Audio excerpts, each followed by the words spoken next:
The boys' universe has never held back.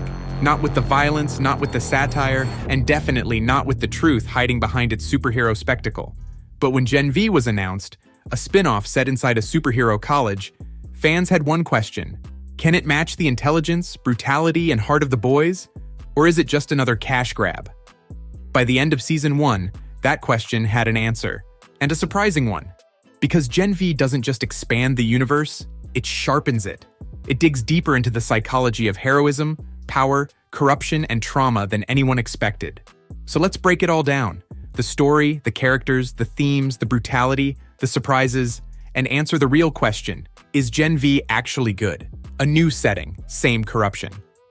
While The Boys focuses on fame, politics, and corporate manipulation, Gen V zooms in on the factory floor, the place where heroes are manufactured, molded, trained, and broken before they ever step into the spotlight. Godolkin University is supposed to be a school for rising superheroes, but the show quickly reveals it for what it truly is: a machine, a lab, a prison with nicer wallpaper. Students believe they're being trained to save the world. In reality, they're being groomed to serve Vought. This setting creates a perfect environment for exploring themes the boys didn't have time to linger on: identity, belonging, performance, trauma, manipulation, and the crushing reality of expectations. Gen V isn't just a school, it's a controlled habitat where Vought decides who becomes a star and who becomes an experiment. Marie Moreau, the heart of chaos. Every great story needs a grounding force, and Gen V finds that in Marie Moreau. Her power, controlling blood, is visual, disturbing, and symbolic. And her trauma? Even darker. Her introduction is one of the most shocking in the entire universe. One moment she's a frightened teenager. The next, her powers manifest violently, and her life changes forever. She's sent away, abandoned, rejected, yet she holds onto a desperate need for acceptance. That need drives the entire series, and it makes her the perfect protagonist for a world built on lies. Marie wants to be a hero, but Gen V quickly asks, what does being a hero even mean in a world where every hero is a product? The crew, broken, dangerous, brilliant. The supporting cast is where Gen V truly shines. Each character represents a different consequence of Compound 5 and a different kind of psychological damage. Andre, the weight of legacy. The son of a celebrity hero, torn between expectation and loyalty. Andre embodies the pressure of legacy and the pain of realizing your idols are corrupt to the core. Emma, the exploited underdog. Her shrinking ability paired with eating disorders creates one of the most heartbreaking character arcs. She's sweet, supportive, and deeply insecure, a perfect example of how powers can become prisons. Jordan, identity as power. With the ability to shift genders and abilities, Jordan becomes the symbolic anchor for the theme of identity. The show handles their journey with nuance, showcasing the cost of living in a world that wants to define you even when you don't fit the mold. Kate, the time bomb. A standout character whose powers, mind manipulation, represent control, vulnerability, and the ethical nightmare of influence. Her arc flips the entire story on its head and becomes one of the best twists in the series. Sam, a tragedy in human form. Sam is the definition of collateral damage, a victim of Vought's darkest secrets. His journey captures the horror behind the superhero experiment pipeline, reminding us how many lives Vought destroys to maintain its image. Together, this group creates a dynamic, unpredictable energy that keeps the show from ever feeling cliché. The Woods, the real horror. If Godolkin University is the stage, the Woods is the basement. Underground, hidden, and filled with the worst of Vought's sins. Experiments, torture, mind control, desperation. The Woods reveals just how far Vought will go to maintain dominance over the next generation of soups. It ties directly into the core themes of The Boys. Power unchecked becomes cruelty, and cruelty left alone becomes normal.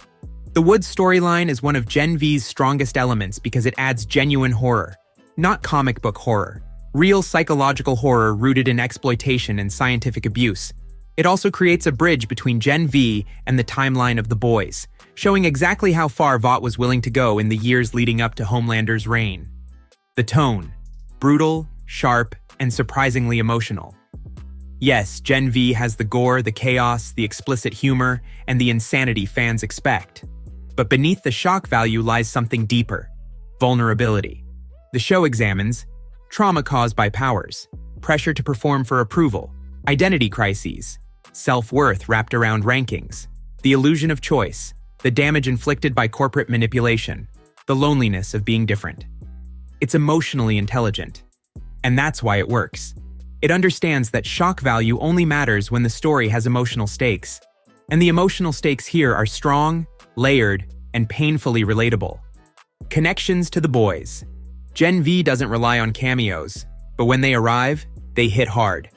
Homelander's brief appearance changes the entire tone of the finale. Billy Butcher's cameo sets up Season 4 of The Boys.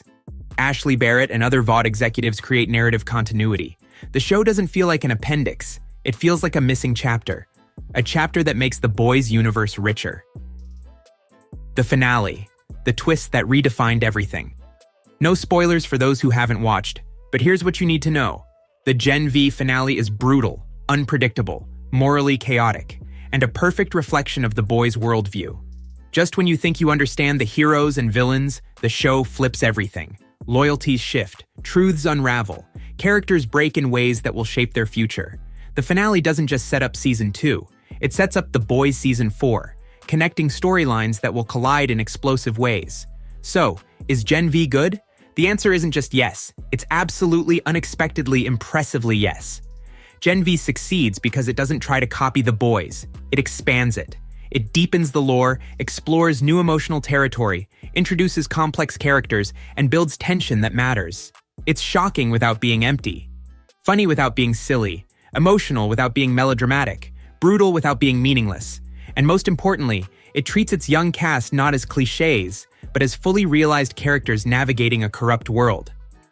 Gen V is not only good, it's something rare in modern franchises. A spin-off that stands tall on its own while enhancing everything around it. Gen V might have started as a risky experiment, but it evolved into one of the boldest and smartest entries in the superhero genre. It proves that the world of The Boys still has new stories to tell, darker, funnier, scarier, and more intimate than ever. If you enjoy character-driven chaos, psychological complexity, or the sharpest satire on modern power fantasies, Gen V is absolutely worth your time. If you love breakdowns like this, make sure to like and subscribe for more deep dives into the biggest shows, universes, and stories shaping entertainment today. What truly sets the series apart is how unafraid it is to let its characters fall apart and rebuild themselves in ways that feel brutally real. It dives deeper into the consequences of power than ever before, showing how corruption starts young, and how morality doesn't survive untouched inside a system built to exploit. Every episode hits with a mix of emotional weight and unhinged unpredictability, constantly shifting between college drama, body horror, and political commentary without ever losing its edge. The stakes feel personal, the danger feels immediate, and the world feels so unstable that anything can break at any moment. Gen V expands the universe not by going bigger, but by going deeper, pulling back the curtain on the institutions that shape the monsters and heroes we've seen for years. And as the narrative threads tie back into the main series, it's clear this spin-off isn't just an add-on, it's fuel for the firestorm coming next. Season after season, it proves that this universe isn't slowing down. It's mutating, evolving, and getting more explosive with every new story.